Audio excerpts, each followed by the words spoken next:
Hey everyone, this is MSY's Research Notes. Today you can see it's still afternoon here. You can see the sunlight right now. Because today I'm just living in my rented house, and I just took part in the Academic Summer Institute of Language Education, which is held by the Education University of Hong Kong, and it was presented online. And today's professor is Professor Constant Liang, or in Chinese, his Chinese name is Liang Heng. Heng means constant or perseverance. So um, he was born in Hong Kong, and now he has been living in Britain, I think, for more than um 40 years. I'm not quite sure because he has moved to Britain since he was a child. So I think today's experience together with Professor Liang was very great, and I think this is one of the few occasions for me to participate in this kind of lecture, and especially presented by those world famous, world renowned scholars, just like Professor Liang. And tomorrow there will be another lecture, and I'm not quite sure who will be the visiting guests. Probably Professor Li Wei. I'm not quite sure. Professor Li, absolutely a world-renowned professor, and he's now the dean of the IOE Institute of Education of the University College London. He is now the dean of the institute. So I think probably you have known about him, and I think tomorrow I will participate in this academic summer institute uh, afternoon. I think because tomorrow I have morning classes, so it's a pity that I cannot just participate in that morning class. But the morning class and the afternoon class, those two courses are identical. Because I really want to express my sincere gratitude to the Education University of Hong Kong, because they consider this practical matter due to different time zones. So they organized different courses, live courses, um, both in the morning and in the afternoon. So tomorrow I will just join this summer institute in the afternoon. And today you can see that this is my notebook, and during the courses, I have already just taken down some notes I think are meaningful. You can see this kind of uh, you can call it like a picture or just a kind of sketch. So I think today I have learned a lot of things. This year's Summer Institute, the theme of this year's Summer Institute is ecological languaging. I'll check it out, the full name. I'll check it out on my computer. The full name is, let me see. The full name is Ecological Languaging, Linguistics for the Real World. All right. So it's just like ecological languaging. Ecological languaging, this phrase, or just this phrase contains two different terminologies. First is ecological, and the second is languaging. And I will just introduce those two terminologies. The first is ecological. It means that we need to use language, not only English, but other foreign languages or additional languages in another real environment. For example, on the contrary, um, if we do not abide by the principle of ecological assessment or ecological learning, we'll just, for example, take a lot of exams and tests our language proficiency based on the examinations. But actually, when you go to another foreign country, you just, for example, when you land in Britain by airplane, it's very difficult for you to communicate with real person in a real environment because you do not know how to do that. You haven't learned from the course materials provided by your original like education framework or education regime.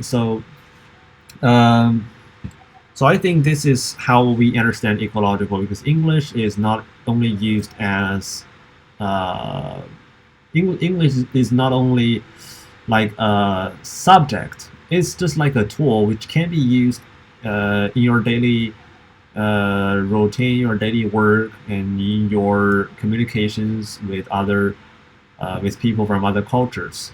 So this is how we understand ecological.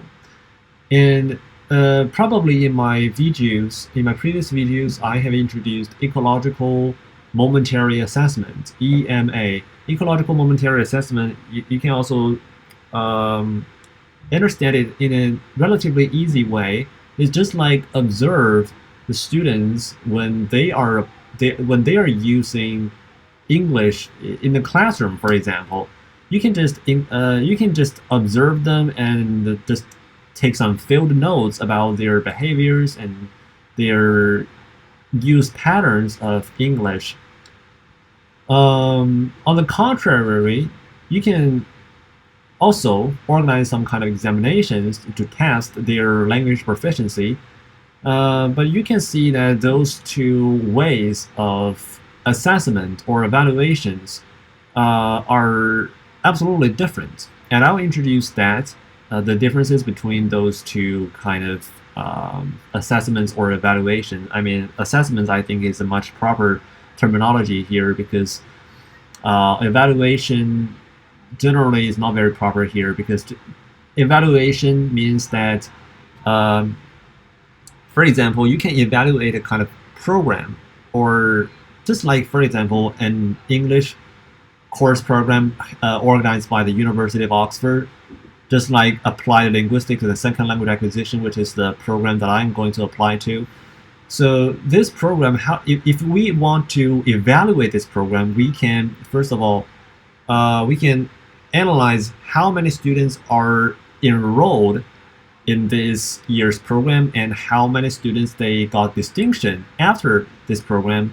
And we can also analyze their careers, their future careers, and also their salaries or different occupations in the future.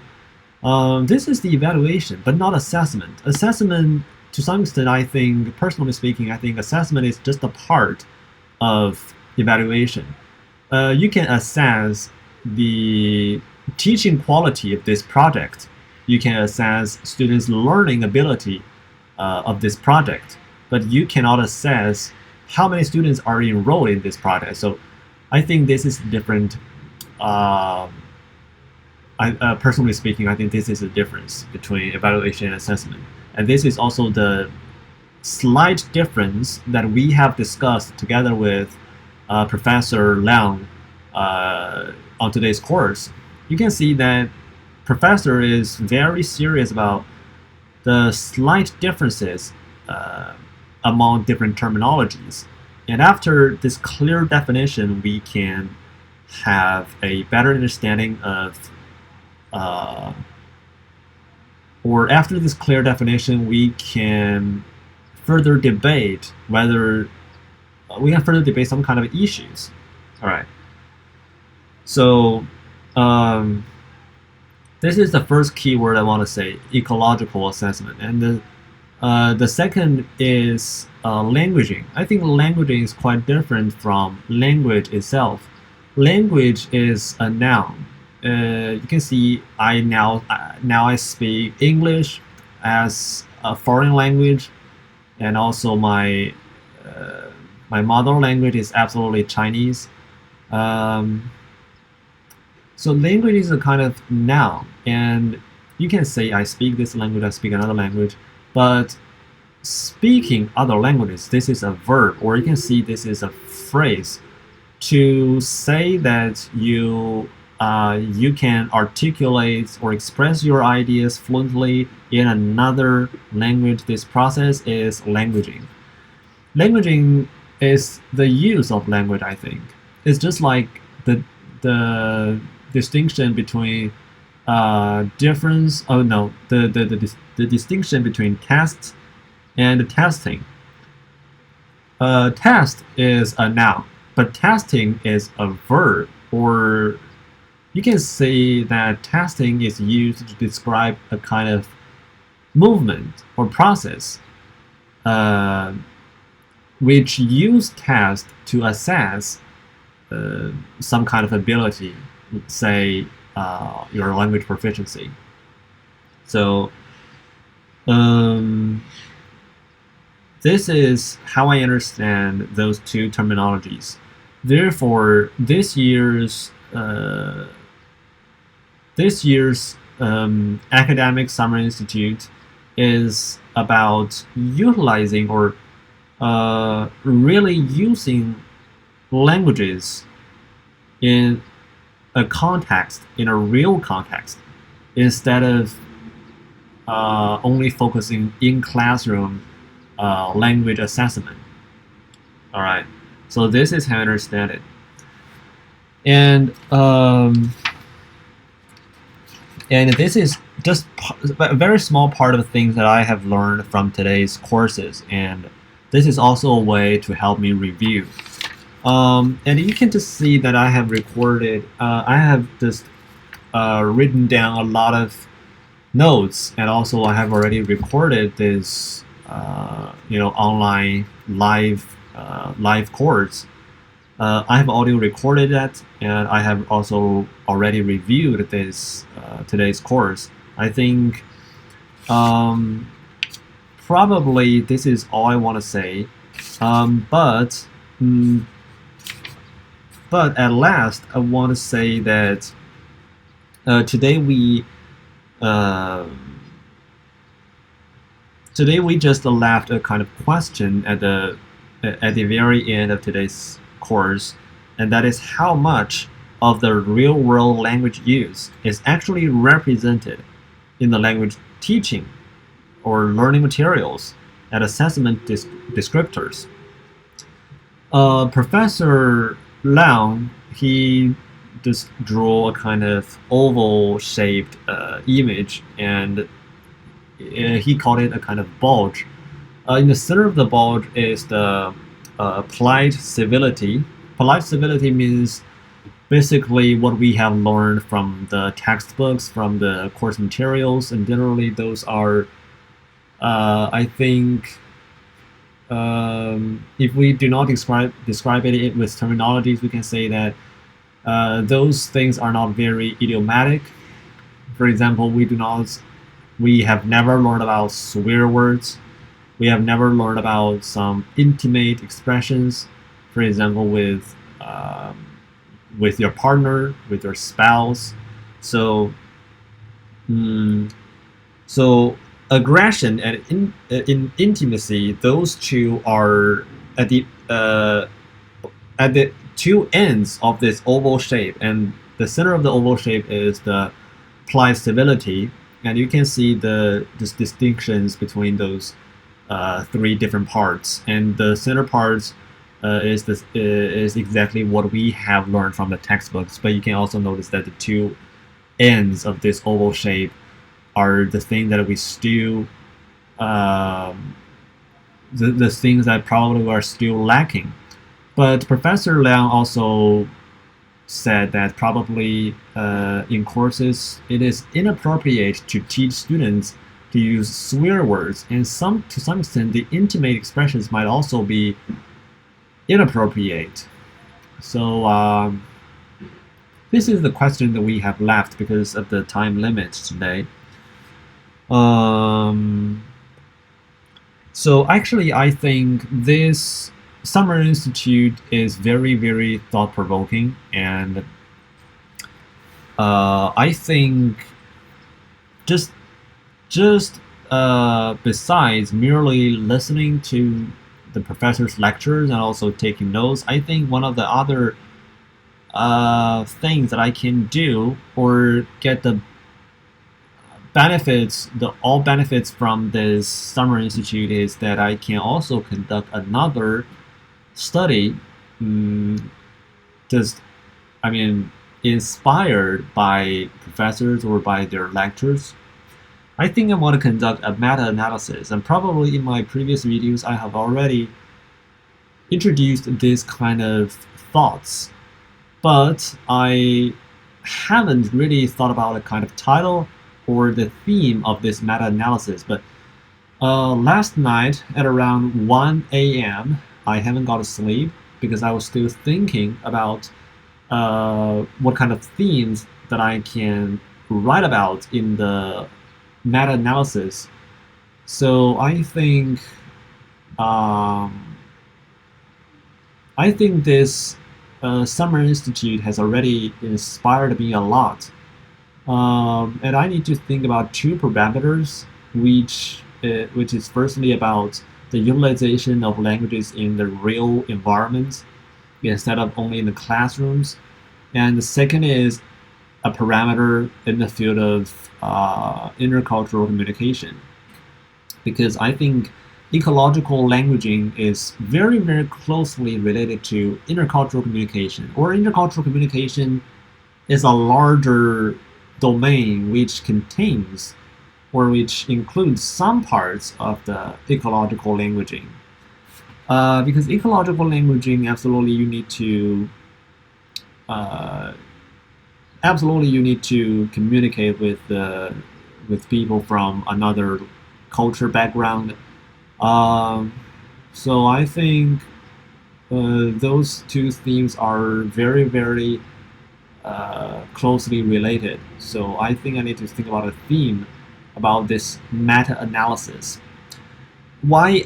And also I need to explain that why I haven't presented my videos several days before, or for several consecutive days I didn't just record this video because I was goddamn too busy. But there are some good news. The first good news is that we have already won the first prize of the Fenru Cup. The first prize, which is a historical moment. Fenru Cup is a competition held by Beihang University, and Beihang University is one of the top 10 or top, we say 11 universities in China, and it's also my university. And Fenru Cup is a competition held by this university, and it's a competition which has different kind of tracks.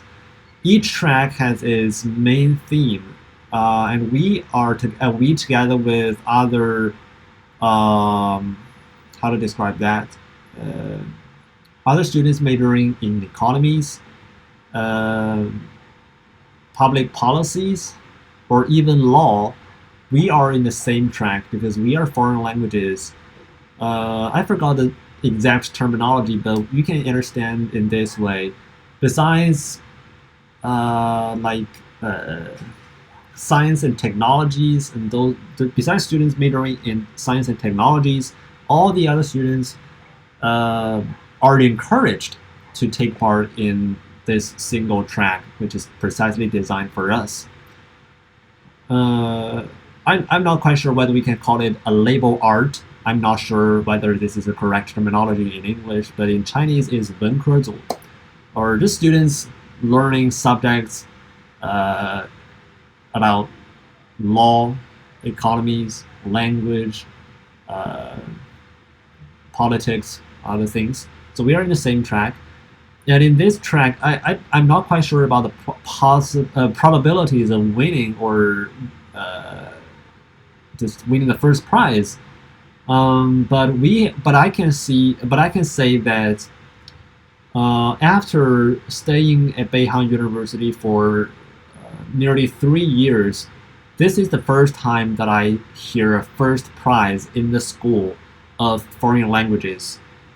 Um, so just like what I have also mentioned, a lot of students, we are together in the same track. And I think those students who major in law and public policies, they have like a greater possibility to win compared with foreign languages, because their subject right now is I have to say very directly they are more popular than foreign languages, but I do not say that foreign language is worse than them. I think we are equal and we are equally important for this society and we are equally valuable for this society. But this is the reality. They have higher possibilities of winning the competition and getting the first prize. For more than 3 years, I haven't heard any real cases in the School of Foreign Languages who have won the first prize, or even more than 4 or 5 years. Because I also know some of the senior students, those students who have graduated. I've never heard about a real case. So this is a really historic moment, and it's our group, and I'm the second author, and I really want to express my sincere gratitude to the group leader. And without her, we can't how to say we without her we can definitely not win this competition. And also, I also have to confirm, and also I have to um, attribute some kind of credit to myself because I also contributed to this project, um, you know, wholeheartedly. So I think it's the teamwork that eventually bring us to the first prize, and I think it's a very satisfactory result, and it's just unimaginable, I think, because I haven't seen this result for more than 5 years or even 6 years. So it's a really historic moment. And so this is what I'm working right now, and now it has already finished. And yesterday, or the day before yesterday, I have already started or resumed the research assistant work. And today or tomorrow is the deadline, and I still have to write 6 different articles, which is not a lot. I still need to label 6 articles, and I think I'll just finish that in half an hour. So after the research assistant work or this project of research assistant work, I will immediately delve into the near-peer dialogic teaching essay, which I have introduced wholeheartedly and thoroughly in my previous videos, and I have to say that I haven't finished that, and I have already finished methodology and also the result part of the questionnaire and audio recording parts of the result, and now I'm still writing the interview part of the result. Um, I think this project is far more complicated than I had expected, and it took me a far longer time than I had expected. So I think I'll just quickly finish this article and just submit this article to a journal and wait for the review suggestions or advice.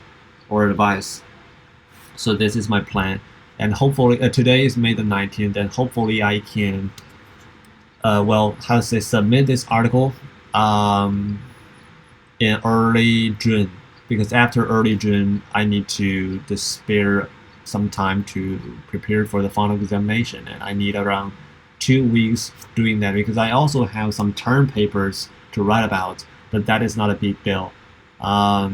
So this is what I want to say today, and if I still have time tomorrow, I will also record a video. But I think tomorrow I won't have enough time because tomorrow will be Wednesday, and tomorrow night I have already made an appointment with a senior student, with that PhD student, and we need to discuss the result of the labeling of more than 400 essays about the generative AI and second language writing.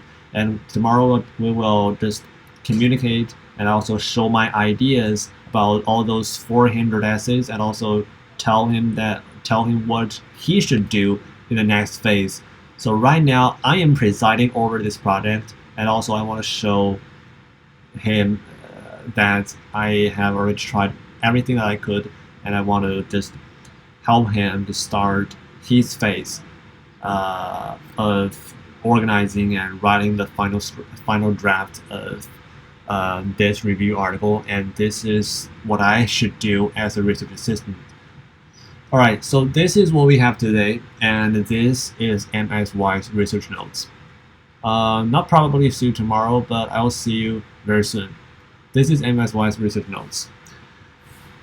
Hope to see you soon. But today is not good night.